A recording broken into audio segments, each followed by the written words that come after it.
दोस्तों नमस्कार। दोस्तों आज का विषय है कि आपकी कोई जमीन है, उसमें खतौनी में आपका नाम चढ़ा हुआ है और उस जगह पर कब्जा किसी दूसरे व्यक्ति का है। ये अक्सर उन मामलों में होता है क्योंकि हम लोग जहां से बिलोंग कर रहे हैं, जहां के रहने वाले हैं, वहां पर कहीं और से आकर रहे हैं। ये मैं ऐसी फंडामेंटल बात बता रहा हूं, शायद आपकी जानकारी में ना हो, आप अपने पूर्वजों से पूछें या अपना इतिहास पता करें। तो आप जहां इस समय रह रहे हैं वर्तमान समय में, वहां से 200, 500, 150 किलोमीटर दूर के आप रहने वाले होंगे पूर्व में, और अब यहां आकर के बस गए। तो जब वहां से आप छोड़ करके आए थे तो वहां पर आपका नाम राजस्व अभिलेखों में अभी भी मौजूद होगा, क्योंकि राजस्व अभिलेख में नाम ऐसे नॉर्मली नहीं कटता है। या तो कोई फोर्जरी से कटवा दे, अभी मैं इसी वीडियो में बताऊंगा कि फोर्जरी से लोग कैसे नाम कटवा देते हैं, और या कोई अधिकारों की घोषणा का वाद लेकर के आए तो वो आपको पक्षकार बनाएगा। पक्षकार बनाने में आपका एड्रेस नहीं मिलेगा तो पेपर में प्रकाशन होगा और बाद में आपको बिना सुने ही कोई आदेश हो सकता है जिससे खतौनी में नाम हट जाए।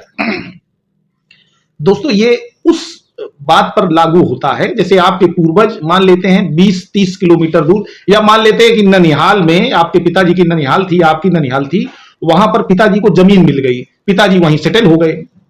उसके बाद जहां से वो छोड़ करके आए थे कुछ लैंड उनकी वहां पर उनके नाम होगी।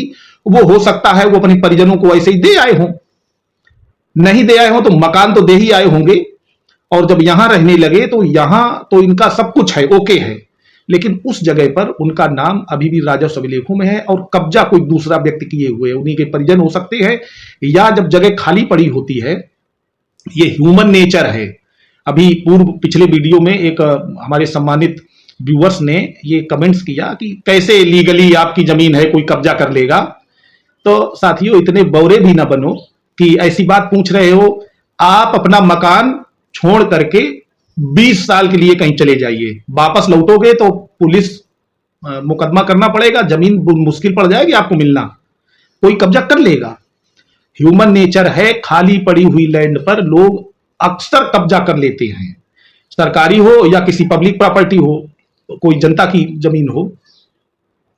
तो होता क्या है, लोग कब्जा करते कैसे हैं, पता चला जानवर बांधना शुरू किया, धीरे धीरे जब उनको लगा कि कोई कहने वाला नहीं है तो वहां मकान बना लिया।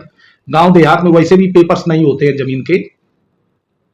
तो आज का विषय यही है कि अगर इस तरीके से आपकी किसी जमीन पर किसी ने कब्जा कर लिया है, राजस्व अभिलेखों में आपका नाम दर्ज है, खतौनी में नाम आपका आ रहा है, या कभी बिजली का कोई कनेक्शन था या ऐसा कोई और डॉक्यूमेंट आपके पास निकल आता है, आपका नाम वहां के परिवार रजिस्टर में दर्ज है, तो जाहिर सी बात है कि आप रहते होंगे, आपके बाबा का नाम दर्ज है। तो अपनी उस संपत्ति को आप कैसे प्राप्त करें, यह महत्वपूर्ण विषय है। क्योंकि पहले जमाने में मकान, छोटी मोटी जमीन, उसकी बहुत ज्यादा वैल्यू नहीं होती थी, जिसने तोड़ ली उसके नाम पट्टा कर दी गई। आज उसी 1 बिस्वा 2 बिस्वा, शहरों में देखो लोग 20-20 वर्ग मीटर, 20-20 वर्ग गज, 15 वर्ग गज की कॉलोनी में रहते हैं, परिवार समेत रहते हैं, और उसकी कीमत उन्हें 10-10, 15-15 लाख रुपए में वही जगह मिलती है। तो अब आज जो उनके पुत्र, उनके पौत्र हो रहे हैं, वो चाहते हैं कि हमें वो संपत्ति मिल जाए। तो उस संपत्ति को कैसे लिया जाए, कैसे प्राप्त किया जाए, क्योंकि आपके बुजुर्गों की ही है, आपका नाम वहां पर म्यूटेट हो जाएगा। आप चाहेंगे बाबा के नाम थी, आप जाकर के पाका 11 करा ले, आपका नाम एंट्री हो जाएगा।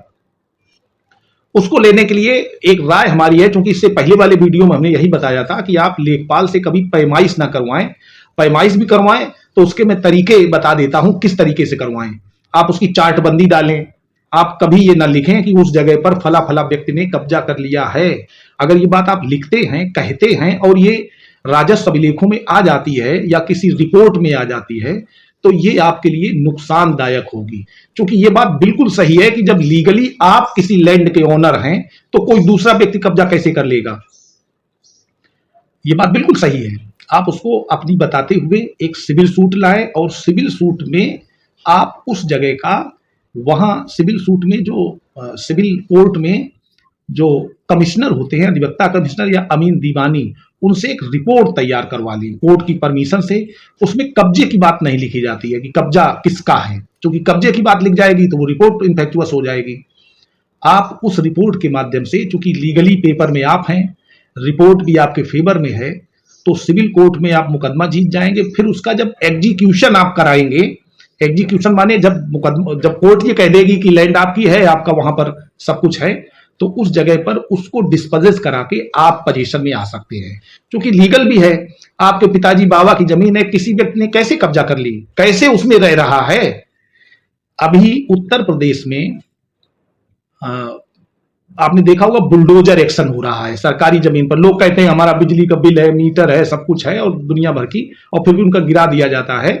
उस पर भी मैंने एक वीडियो बनाया था कि उससे कैसे बचें। सेक्शन 67A उत्तर प्रदेश राजस्व संहिता का है, जो कहता है कि 2012 से अगर आप किसी ऐसी लैंड पर हैं कि 200 वर्ग गज से कम लैंड पर आपका मकान बना हुआ है, तो धारा 67A उत्तर प्रदेश राजस्व संहिता में आपको आपके साथ सेटलमेंट कर दिया जाएगा। उसका लोग प्रयोग नहीं करते हैं, इसीलिए उनका मकान गिरा दिया जाता है और घर तोड़ दिया जाता है। तो दोस्तों, वीडियो बहुत लंबा ना हो इसलिए शॉर्ट में ही बता देता हूं कि अगर किसी राजस्व अधिकारी से आप ऐसी रिपोर्ट लगवा देते हैं कि ये जगह पर किसी तीसरे व्यक्ति ने कब्जा कर लिया है, आपका नाम केवल राजस्व अभिलेखों में है, तो वो आपको बहुत नुकसान पहुंचाएगी। ये बात किसी अच्छे अधिवक्ता से मिले जो सिविल प्रक्रिया के माहिर हों, पारंगत हों, अभ्यस्त हों, उनसे आप अपना सिविल सूट दाखिल करवाएं और सिविल सूट दाखिल करवा करके विजय प्राप्त करें।